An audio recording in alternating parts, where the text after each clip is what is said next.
No one knew how important marine and maritime was to the Solent until we led a study about 5 years ago now, which looked at quantifying the dependence of the Solent economy on marine and maritime. And what we found was that around 25% of the Solent's economy was directly dependent on marine and maritime industries, which was a complete surprise to everyone.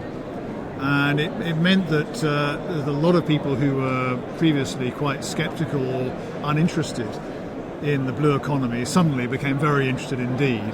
So that was the game changer for us.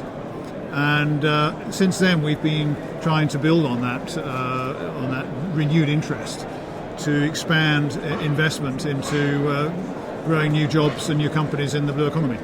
Well, I think if you look at the trends taking place across the marine and maritime industries, what you see is a progression up the value chain. So in the old days, when you built a ship, most of the cost was in the structure, whereas now the cost of the structure is very small in comparison to the cost of all the other systems that you need to have on the ship. And the same thing is happening in other parts of the industry. Much more emphasis on high value add services, information services in particular, which are generating a whole new generation of jobs which didn't exist 10 years ago. And those are the growth areas, in our view, and it's also the areas where a high-cost economy like the UK can compete globally. I think what's very interesting, that the interesting development, to answer that question, has been the growth in interest within the public. And anyone who watches any television can't have failed to notice the number of documentaries over the last few years to do with the seas and the oceans.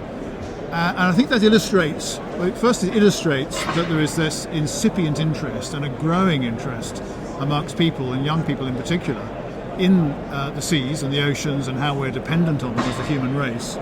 But it also signals the scale of opportunity that we in the industry now have to develop new solutions to address what are undoubtedly enormous concerns. And some of these documentary material has been about things like littering in the oceans. They've been about warming of the oceans, loss of habitats, decimation of fisheries. These are all areas which we need to urgently to find sustainable solutions. And the ocean tech sector needs to be in the forefront of that challenge. So it's going to be a really exciting time for people in this industry. The next 10, 20 years are going to be really exciting and addressing some of the global challenges that we face as the human race.